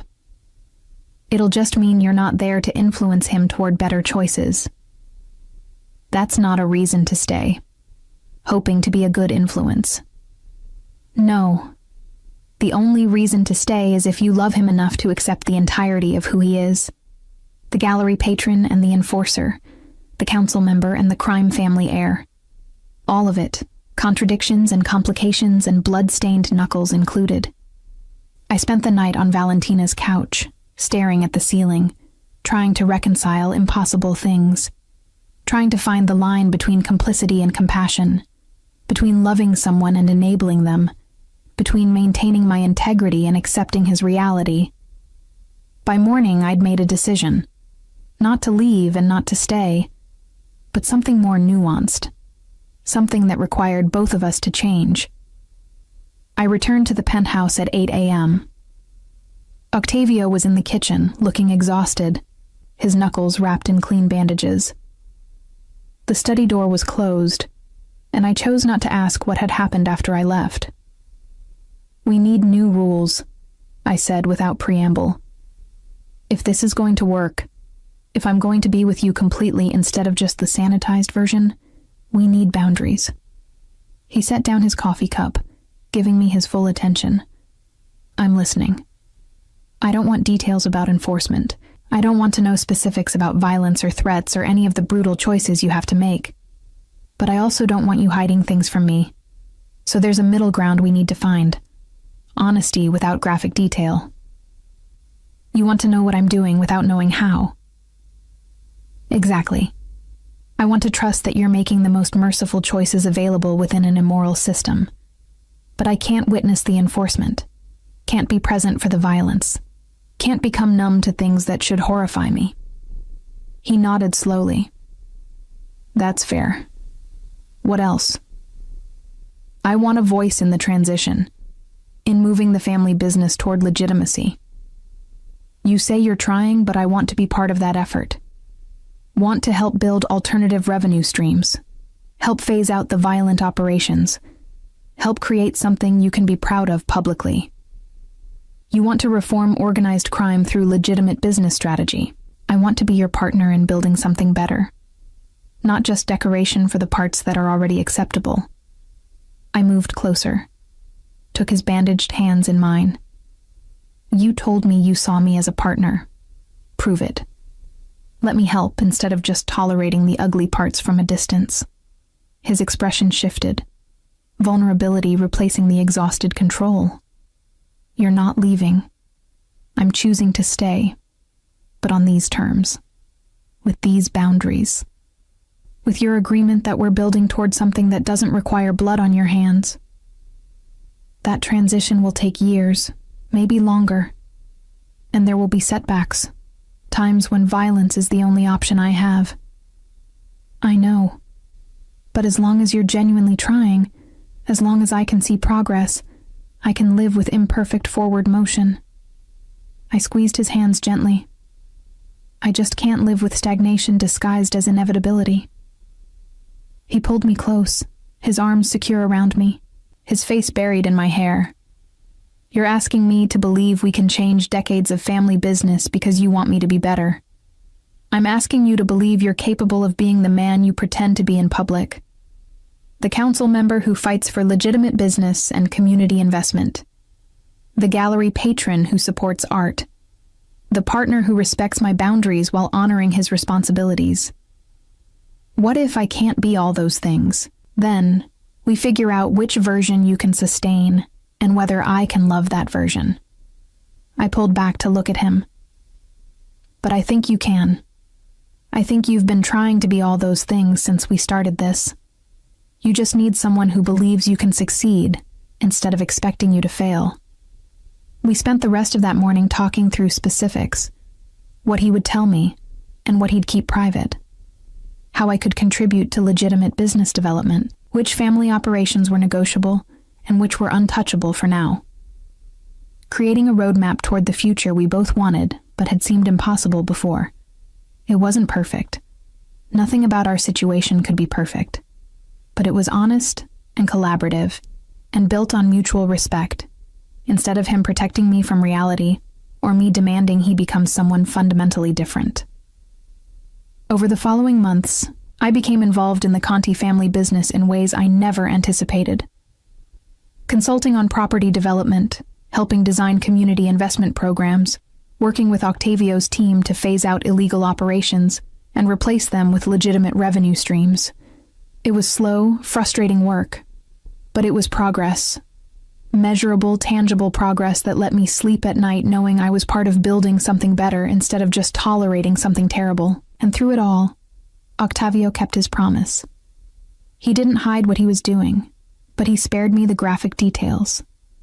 He consulted me on major decisions without forcing me to witness their execution. He let me maintain my integrity while respecting his obligations. We fought about it sometimes. About the pace of change, about specific decisions, about the gap between ideal and possible.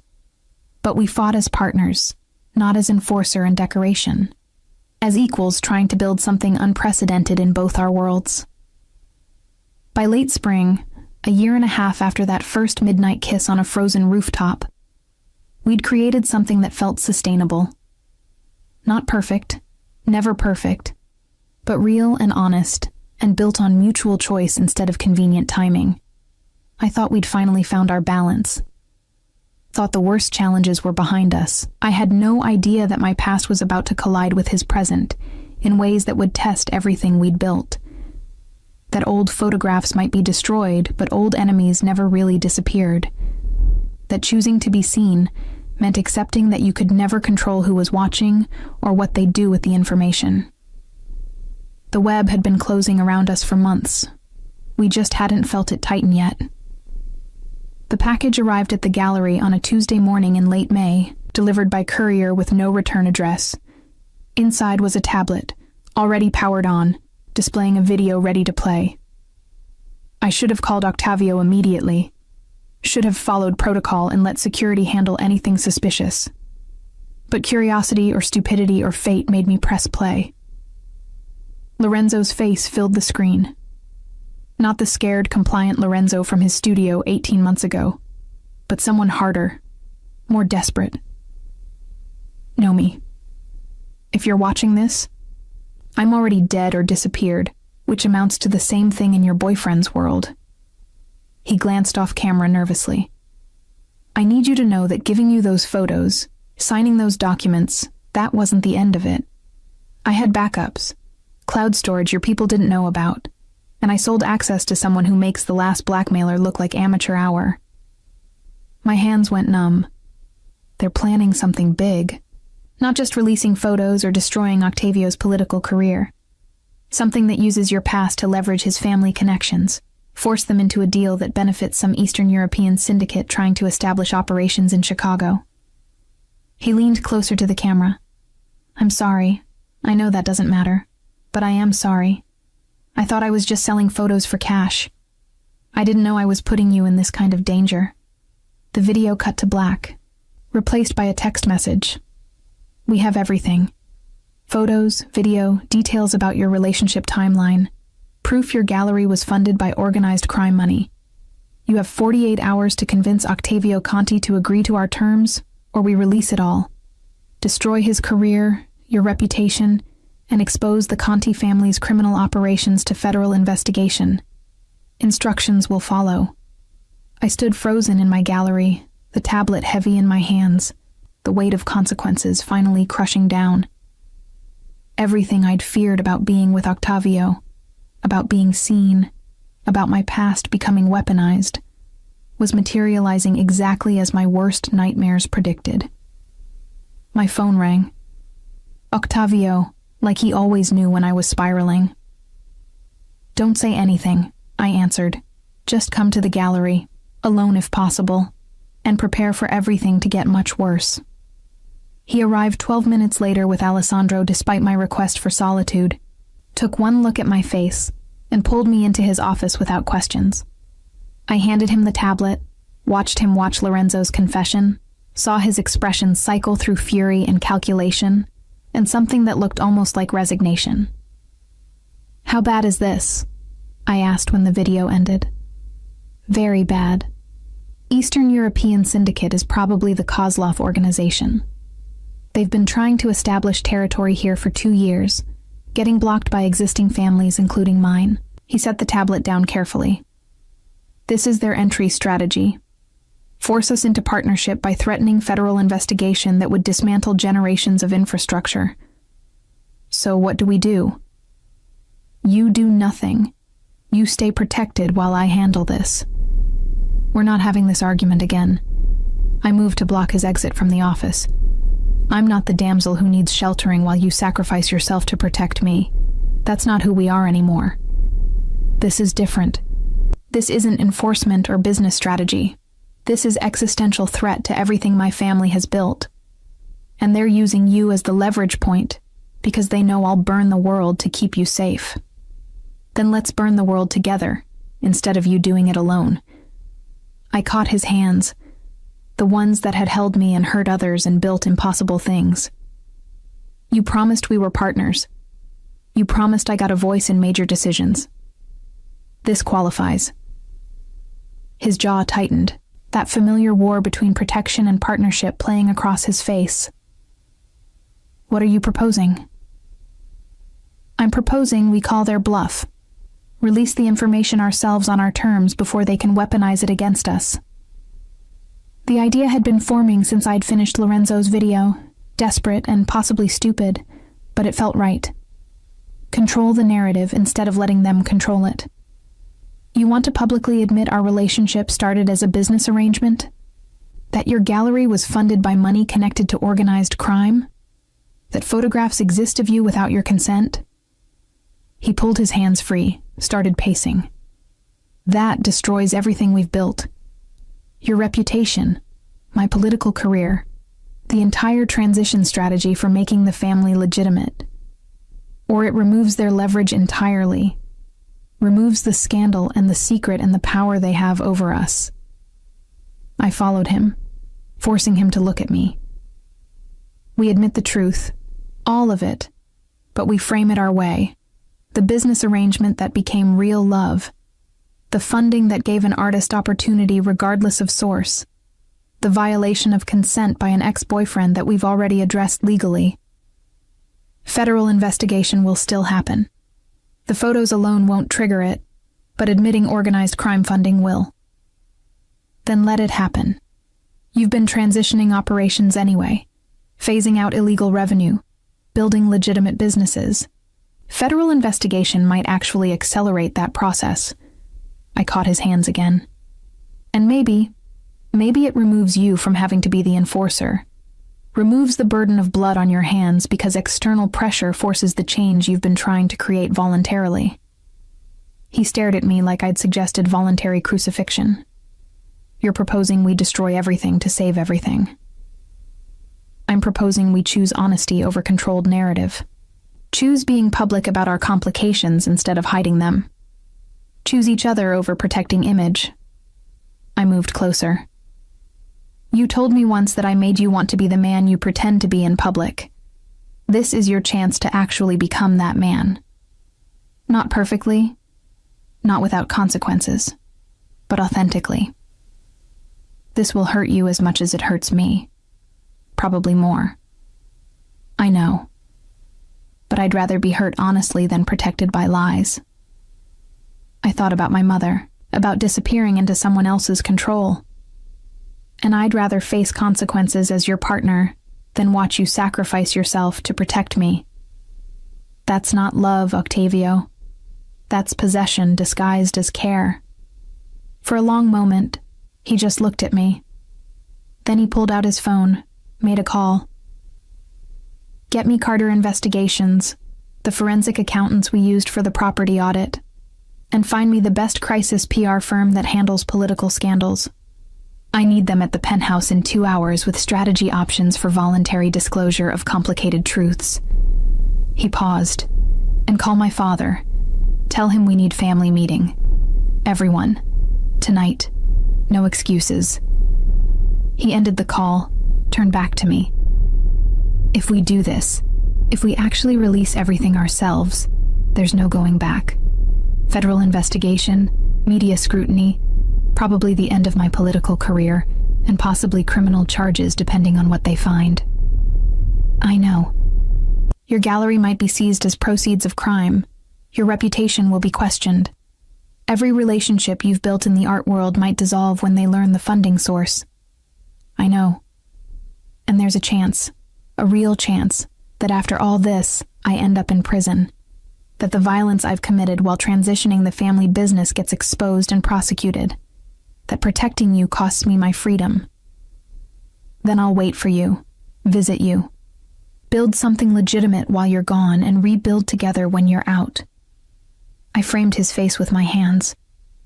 "But I won't let you sacrifice yourself in secret. Won't let you make a deal with monsters to protect me. Won't be the excuse you use to compromise everything you've been trying to become." Something broke in his expression, the control cracking to reveal raw emotion underneath. "I love you, more than power or legacy or freedom. More than I've ever loved anything. I love you too, which is why we do this together or not at all." He kissed me then, deep and desperate, like he was memorizing the taste in case this was the last time we had before everything exploded. When we broke apart, both breathing hard, his forehead rested against mine. "We're really doing this. Voluntary disclosure. Complete honesty. Consequences be damned. We're really doing this." The next 48 hours were chaos. Lawyers and accountants and PR specialists creating strategy for controlled detonation of our lives. Octavio's father furious about exposure, his mother worried about family legacy, Valentina quietly supportive in a way that meant she understood better than anyone. We crafted a statement that admitted everything. The business arrangement origin story, the organized crime funding, Lorenzo's photographs and our response to them, the ongoing federal cooperation Octavio was volunteering for to transition family operations to legitimate business. We released it on a Thursday evening, timed for maximum media coverage, accompanied by documentation of everything we claimed. Bank records and contracts and legal filings that proved we weren't hiding, weren't running, were choosing radical honesty over carefully constructed lies. The response was exactly as terrible as predicted. Octavio's counsel seat was suspended pending investigation. My gallery faced immediate audit and potential seizure. Media coverage was brutal, dissecting every element of our relationship, questioning every decision, treating us like a cautionary tale about corruption and naivety. But beneath the scandal, something unexpected emerged. Support from people who appreciated honesty over spin. Artists who'd struggled with funding sources and understood compromise. Political reformers who saw Octavio's voluntary cooperation as genuine attempt at change rather than performance. The federal investigation took 6 months. 6 months of depositions and audits and anxiety about what they'd find and how they'd prosecute it. 6 months of Octavio dismantling the last illegal operations under government oversight, transitioning everything to legitimate business, or shutting it down entirely. 6 months of me fighting to keep my gallery open, proving through independent audit that my artistic merit existed separately from funding source, building new relationships based on truth instead of sanitized story. We held together through all of it, fighting sometimes about strategy or stress, but fighting as partners, facing consequences as team instead of him protecting me from reality or me demanding he be someone different. In December, almost exactly 2 years after our first New Year's Eve together, the investigation concluded. Octavio was offered a deal: probation, community service, and permanent exit from any leadership role in family business in exchange for testifying about organized crime structures and helping dismantle remaining illegal operations. He took it without hesitation, chose freedom and honesty over power and legacy, chose to become the man he'd always pretended to be, finally and completely. My gallery was cleared after proving independently sustainable revenue and artistic merit. The photographs from Lorenzo were legally sealed after we sued for privacy violation, and somehow, despite everything, we'd survived. We were standing on the same rooftop where it all started. New Year's Eve 2 years later, bundled against the cold champagne in paper cups, watching fireworks explode exactly where I'd sketched them before they happened. "Think we'll ever have a normal life?" I asked, leaning against his chest. "Define normal." His arms came around me, secure and warm. "If you mean boring and predictable, absolutely not. If you mean honest and complicated and built on mutual choice, then yes, we already have that. I choose you. Even knowing everything now, even after all the chaos and danger and federal investigation. I'd still choose you. Good, because I'm about to ask you something that requires you to keep choosing me. He turned me to face him, pulled a small box from his pocket. Know me, Marino. You've seen me at my worst and my best and every contradiction in between. You've faced my world without flinching and changed it through sheer stubborn refusal to let me be less than I could be.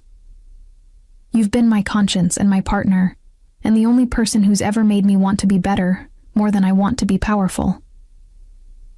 He opened the box, revealing a ring. Simple, elegant, exactly my aesthetic. Will you marry me? Will you keep choosing me, keep challenging me, keep being the voice that reminds me what actually matters? Will you let me spend the rest of my life earning the honor of being chosen by someone extraordinary? I looked at the ring, at the man holding it, at the city spreading below us full of possibility and danger, and the life we'd built through honesty instead of control. Yes. Obviously, yes. You ridiculous man. Of course I'll marry you. He slid the ring onto my finger, kissed me as midnight struck and fireworks erupted, the city celebrating while we promised each other permanence. Happy New Year, Bambina mia. Happy new beginning, Octavio. We married 3 months later on the same rooftop. Small ceremony with close friends and family who'd survived our chaos with us. Valentina and Axel. Alessandro, who'd protected me through everything. A few artists from my gallery, Octavio's father, who'd finally accepted the transition with grudging respect. I wore a simple dress I'd designed with a tattoo artist friend, elegant but unmistakably me. Octavio wore the same shirt from that first night, 4 buttons undone, looking dangerous and devoted in equal measure. When we exchanged vows, we promised honesty over comfort, partnership over possession, choosing each other every day instead of assuming permanence made effort optional. And when we kissed as married partners, surrounded by people who knew our whole complicated story and loved us anyway, I felt completely seen and completely myself. No longer invisible, no longer performing. Just Nomi and Octavio, building something unprecedented from chaos and choice and radical honesty. The gallery thrived under new funding and renewed reputation. Octavio's community service turned into genuine passion for legitimate business development and political reform from outside the system. We fought and loved and built life that honored both independence and connection. 3 years after that first midnight kiss, we welcomed a daughter we named Aurora, teaching her about art and integrity, about choosing difficulty over comfort when the choice mattered, about being seen without being consumed. And on every New Year's Eve, we returned to that rooftop. Champagne in paper cups, city spread below us, remembering the night everything changed. The night I stopped being invisible and he started being honest. The night we chose danger over safety and built something real from the chaos. The night that started with a helicopter and a runaway sister and ended with everything.